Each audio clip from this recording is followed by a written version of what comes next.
Assalamu alaikum friends, I am Ikrar Hussain Solanki. Welcome to our law channel Ikrar Law Academy. So today I am here with a new video about the parliament. Today I will tell you about the parliament of Pakistan, that how many pillars of parliament and what is parliament, how many houses of parliament. So first of all we will discuss about the president. Basically there are three pillars of parliament. Number one president, number two upper house, number two lower house.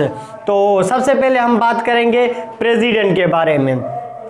President is also known as the head of state. President को head of state माना जाता है और qualification president की है कि ये he will be must 45 years old. इसकी जो एज लाजमी होना चाहिए वो 45 ईयर्स प्रेसिडेंट की एज होना चाहिए. उसके बाद मस्ट मुस्लिम, ये मुस्लिम लाजमी होना चाहिए. और पावर ऑफ ऑर्डिनेंस, प्रेसिडेंट को ऑर्डिनेंस का भी पावर होता है. वो कभी भी किसी भी टाइम में इमरजेंसी की सिचुएशन में जो ऑर्डिनेंस है वो निकाल सकता है. सही है. और second thing is that he can address any house. You know that there are two houses of parliament. Number one upper house, number two lower house. ये जो दोनों हाउसेस हैं इन दोनों में कभी भी किसी भी टाइम जो प्रेसिडेंट है वो एड्रेस कर सकता है, खिताब कर सकता है. उसके बाद आता है he can remove by impeachment. जो प्रेसिडेंट है ये सिर्फ और सिर्फ ये रिमूव हो सकता है इम्पीचमेंट के थ्रू. इम्पीचमेंट के अलावा किसी मेथड के साथ ये जो है रिमूव नहीं हो सकता. Now we will discuss about the upper house. Upper house is also called the Senate. There are total 96 members of Senate. अभी जो हमारा Senate है उसमें 96 members है. इन previous time में 104 members थे Senate में. और ये जो 96 members है इनको हम बोलेंगे senators. These members are also called the senators. ये जो हमारा सेनेटर है ये अपॉइंट होगा डायरेक्ट इलेक्शन के through. There are two types of election. Number one direct election, number two indirect election. जो हमारा सेनेटर है, जो सेनेटर्स अपॉइंट होंगे वो इनडायरेक्ट इलेक्शन के थ्रू अपॉइंट होंगे. और एमपीएस ऑफ 4 प्रोविंस, जो सेनेटर्स है इनको कौन इलेक्ट करेगा?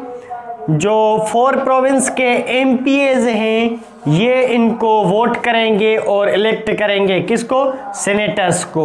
उसके बाद जो 96 में फेडरल की सीट्स आती हैं उन फेडरल वाली सीट्स को एमएनएज अपॉइंट करेंगे, एमएनएज इलेक्ट करेंगे. उनके बाद सेनेट में आता है chairman. Chairman is also known is the head of senate. Senate का हेड माना जाता है चेयरमैन को. अगर चेयरमैन एब्सेंट है तो फिर डिप्टी चेयरमैन को हेड ऑफ सेनेट माना जाएगा. अब हमारा आता है lower house. Lower house is also called the national assembly. National assembly में टोटल जो सीट्स होती हैं वो 336 सीट्स होती हैं. और प्रीवियस टाइम में इसकी थी 342 सीट्स, मगर अमेंडमेंट के बाद 336 हो गई. और इसकी जो पहले थी वो थी 104 सीट्स.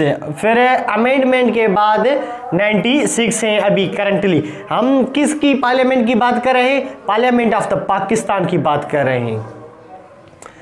इसमें जो 336 मेंबर्स हैं, these members are also called the MNAs. इन मेंबर्स को एमएनएज कहा जाएगा.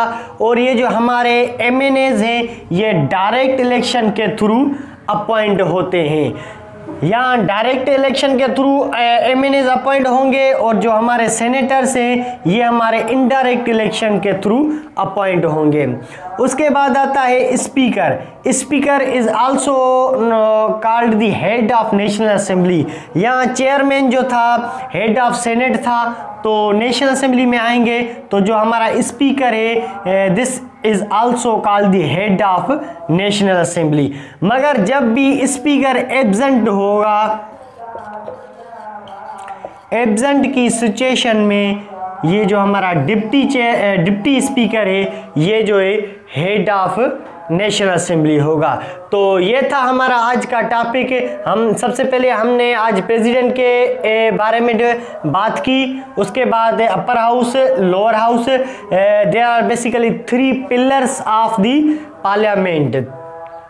तो सेनेट के हवाले से मैंने आपको बताया, इसमें 96 मेंबर्स हैं, इनको मेंबर्स को सेनेटर का जाएगा, अपॉइंट इनडायरेक्ट इलेक्शन के थ्रू हो गए, एमपीएस इनको वोट करेंगे जो ये 96 मेंबर्स हैं। मगर इन 96 में जो फेडरल्स की सीट्स हैं उनको एमएनएज अपॉइंट करेंगे, वो इलेक्ट करेंगे। उसके बाद आता है chairman. Chairman is also known as the head of senate and deputy chairman तब रिस्पॉन्सिबिलिटी देगा जब ये चेयरमैन एब्सेंट होगा। फिर ऐसे ही lower house of parliament is also known as the national assembly. Total सीटें 336 है, ये अपॉइंट होंगे डायरेक्ट इलेक्शन के थ्रू। ये जो है इनको एमएनएस कहा जाएगा।